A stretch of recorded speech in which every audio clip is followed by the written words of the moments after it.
Alright, what's going on, you guys? Nick here with Nick Strength and Pokemon. In today's video, I want to talk about the newest update on the leaked Celebrations cards, which pretty much have been confirmed to be legit. So, what I've got for you guys today is a deleted video. So this was actually an interview with the guy that's actually holding these cards.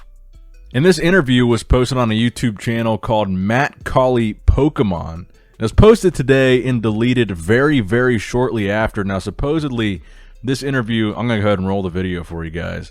They kind of go through a first-hand, really good look at the cards that are in this guy's possession. And supposedly, the guy in the video that's being interviewed bought these cards from the guy that originally obtained them. And I guess the leading theory right now is that these cards were actually stolen from a Pokemon card printing facility and released that way, because these cards have not officially been released in any capacity. So nobody, really at this point, this is something that nobody should have. So the theory right now is they were stolen, but in this video, it remains to be seen why the video was deleted. Okay, so let me go back a step here. So look at the bottoms of the cards. One of the things that we talked about last time with Celebrations and some of the quote-unquote leaks was the numbers on the bottom of the cards. I guess it's not that clear, but you can see on the bottom of this card, it's numbered 17 out of 25, this Groudon. So keep that in mind as we go through the rest of this video, because a lot of the cards that we saw, specifically the cards that were reprints, were numbered how they would have been numbered back when they originally came out. Like the base set Charizard was numbered 4 out of 107. Now, keep that in mind as we continue to watch this video, because a lot of these cards that are being shown here are numbered out of 25. You got Dialga here, Lugia, which is kind of a weird artwork for Lugia. A lot of people... Okay, we'll pause it here. The Mew.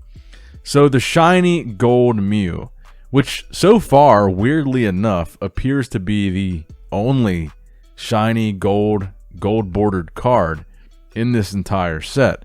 Now, this is the card that we know for sure, or I shouldn't say for sure, but we know pretty well for certain that this card is legit. This is the card that has been sold on Mercari. We've seen multiple images, multiple copies of this card from different locations pop up. This is the card that the general consensus is this Mew is real, and this is really from the Celebration set. Now, the reason why that's important is because this card confirmed the fact that there was going to be a 25 card set in Celebrations, because this Mew is numbered 25 out of 25. I don't know if we ever get to see it very clearly in this video or not.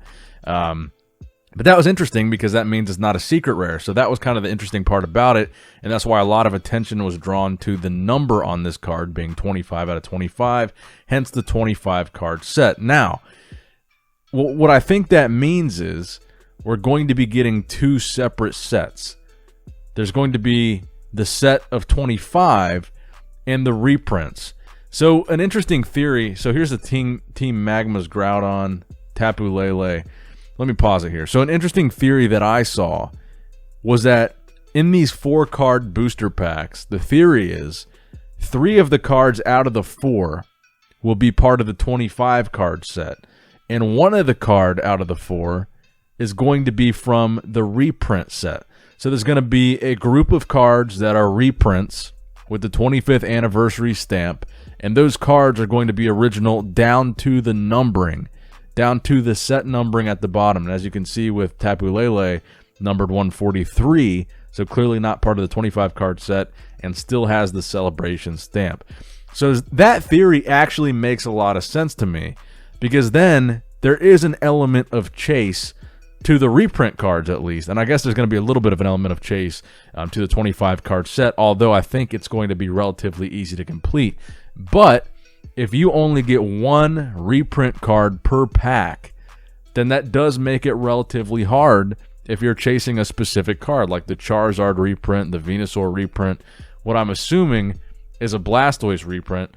And now that I'm rewatching this video, I don't remember them showing a Blastoise. Now we know we're getting a Venusaur, we know we're getting a Charizard.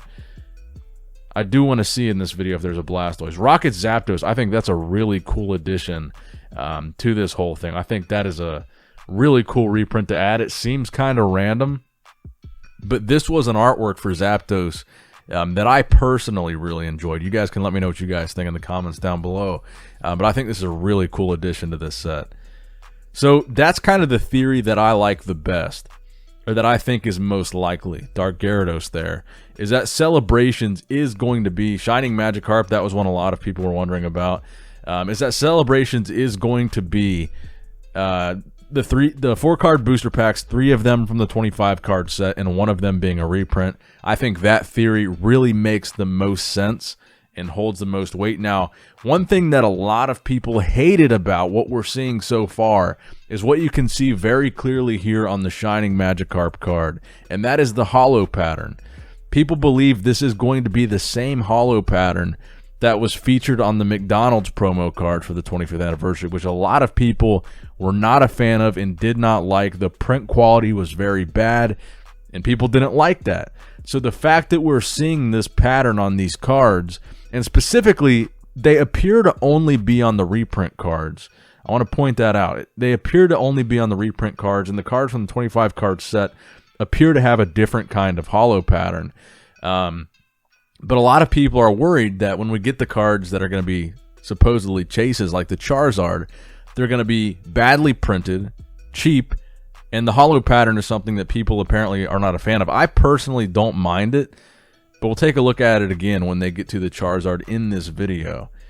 Shining Magikarp, though, I'm very excited to see that. I actually don't own an original copy of Shining Magikarp. Birthday Pikachu, which I think is really cool that they're bringing that back. And again, you can kind of see the texture that we were talking about in the previous video. There's kind of a texture all throughout the card. Venusaur, there's our Venusaur. So it's got that kind of sparkle pattern of holofoil. There is the Blastoise. So this is kind of the first good look I've gotten at the Blastoise. So we got a really good look at Venusaur. We got a pretty decent look at Charizard. And it looks like Blastoise is numbered from base set as well. But this is the first time I'm seeing a pretty good look at the Blastoise. So that's pretty cool. I like to see that. So Blastoise, same holo pattern. Let's get to the Charizard. So it does have the holo sparkle pattern. They're calling it the McDonald's holo, but it does look like it has elements of the original holo pattern in there as well. You can see like the streaks in the background. And I saw with let's go back to Blastoise here. You can still kind of see the spiral pattern within the holo behind Blastoise there. So that's kind of cool. But overall, I guess people were disappointed with the prospects of how this Charizard appears to look so far. Now, I didn't get to see this original video in its entirety when it was posted. So that's why I'm talking over it, because I don't know, and this guy appears to have 2 copies, because I don't know what all was said about the legitimacy of these cards, or how they were actually obtained, or how this guy came to actually get them.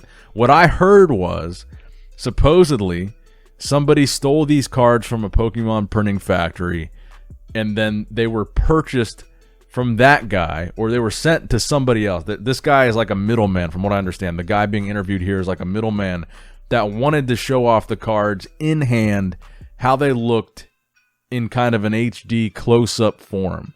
So this guy being interviewed, again, to my understanding, is not the guy that took the cards.